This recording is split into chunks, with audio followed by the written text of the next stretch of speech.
Our scripture reading this morning is from the book of Mark, chapter 11, verse 24. Therefore I say unto you, what things soever you desire when you pray, believe that you receive them, and you shall have them. Thus ends the reading of the scripture. Jesus said, what things soever. There were no qualifications, no conditions, just whatever it is that you desire. When you turn to the inner source, believe that you receive it, accept it in consciousness, imagine that it is already received, and you shall have it. Whatever things we desire. Is this not asking us to use our imagination? Jesus is not the only one who spoke of using creative imagination. I'd like to talk about a few other well-known people who believed in the power of imagination. As Keith so beautifully sang this morning, the author of this song was one of the greatest recording artists of our time. He asked us to examine our attitudes toward religion, nationalism, and materialism, and imagine a different reality. Imagine all the people living life in peace.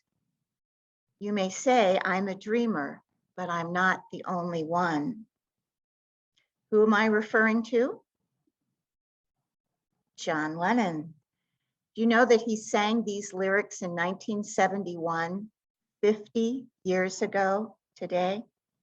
And we still envision this imagined oneness in a world with all people living life in peace. Going back a few hundred years ago, let's talk about a famous American lecturer and poet who spoke of the importance of imagination. Born in 1803, he led the Transcendentalist movement of the mid-19th century. He was quoted as saying that in art, the hand can never execute anything higher than the heart can imagine. And he also said, science does not know its debt to imagination. He was seen as a champion of individualism and disseminated his thoughts through dozens of published essays and over 1,500 public lectures across the United States. His essays remain among the linchpins of American thinking, and his work has greatly influenced thinkers, writers, and poets that have followed him. Can anyone guess who this famous American was?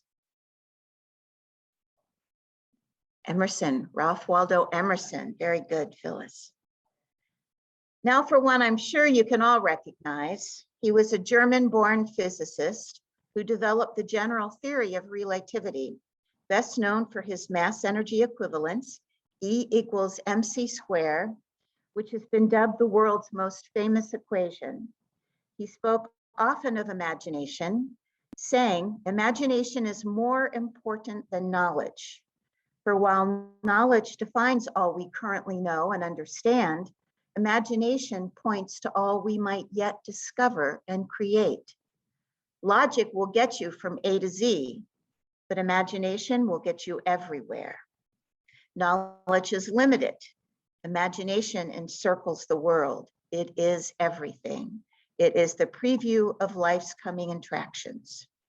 His great intellectual achievements and originality have made his last name synonymous with the word genius. His name? Albert Einstein.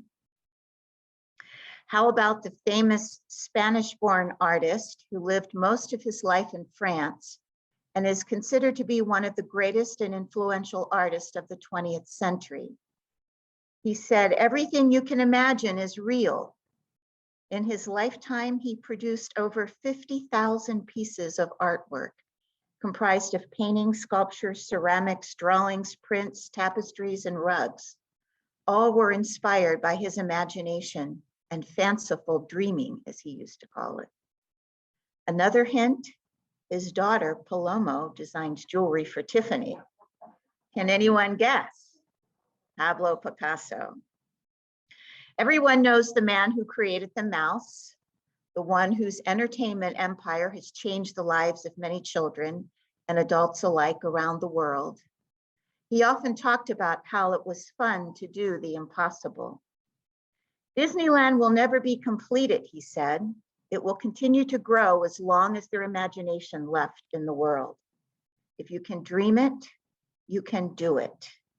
Tomorrow will be better for as long as America keeps alive the ideals of freedom and a better life. This was Walt Disney. Now for another you all probably know, at least all of the sports fans in the congregation.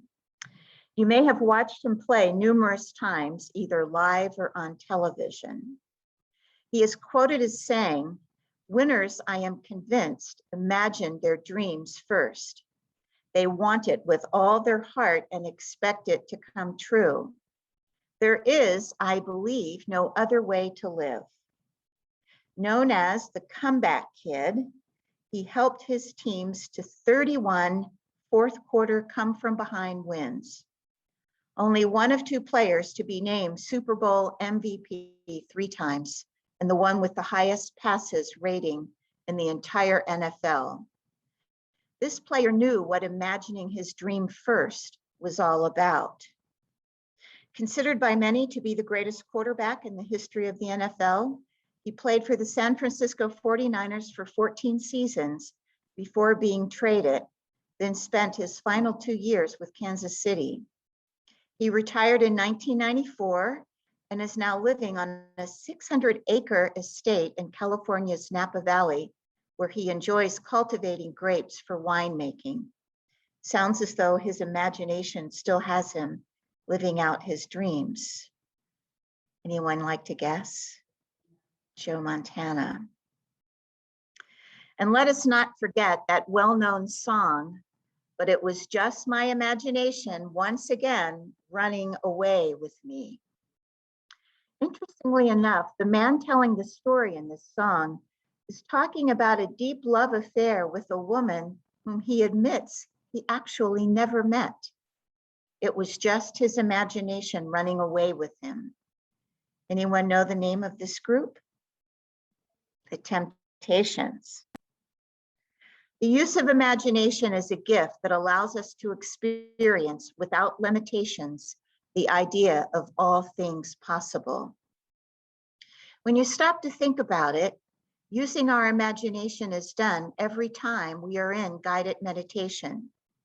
We are asked to journey without ever physically leaving our current location and position.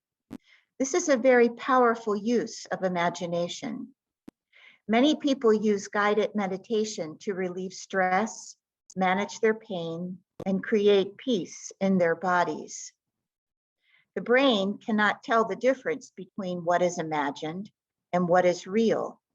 So when we engage the mind in unopposed ideas and visions of wholeness, joy, and peace, the body automatically provides the benefits of that which is imagined. It is important that we envision perfect peace, love, health, and happiness, and like the Temptations sang, invite our imagination to run away with us over and over again. Remember, with every thought that we think, we are developing a new reality. The reality that we are in at this moment is not the end of our story. We have the ability to create a new reality, the reality of our dreams, by using our imagination to open the door to this new reality. Oftentimes, adults tend to suppress their imagination and are too quick to give up on their dreams. Don't let the child in you disappear. Imagine, dream, and believe in yourself. Think about what John Lennon, Walt Disney, Albert Einstein, and the others previously mentioned have said. Consider what they believe about imagination. Imagination is everything. It is what has raised us from the past, created the present, and inevitably will take us into the future.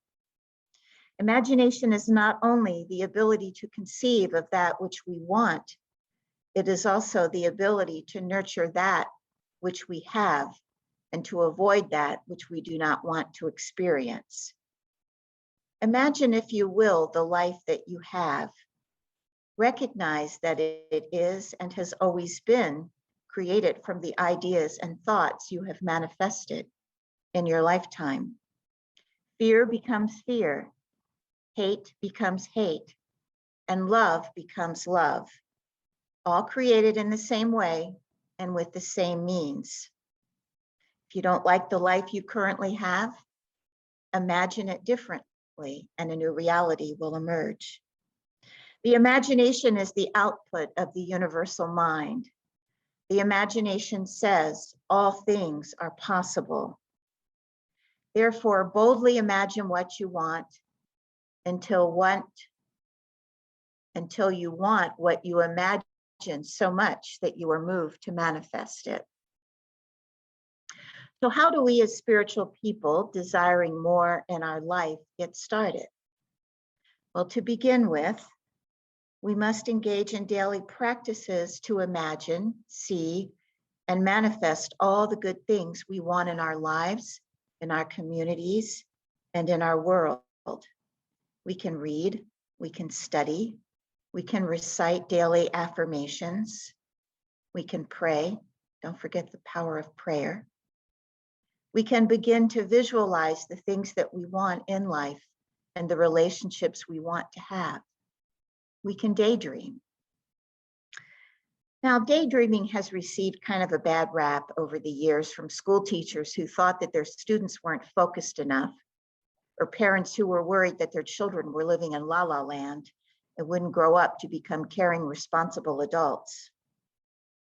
Well, you might be surprised to know that recent studies have shown that daydreaming actually helps to reduce stress, stir the imagination, and increase productivity. Controlled daydreaming is also useful in conflict management and behavior change. In many cases, it is a lot like meditation and visualization. I once read a quote that I'll never forget. It stated, "Everything in life is created twice. The first creation is in the mind, and the second in reality," meaning the second creation is in physical form. Because of this, we have the power to make a difference. Imagine the possibilities, dream about them, visualize in your mind what they will be like, what they will look like, then step into the vibration and really feel them happening. Remember that the imagination is a very powerful tool. Make sure that the experiences you are imagining are positive ones. If they are based out of fear, then our imaginations can make the anxiety, stress, and frustration factors seem larger than life.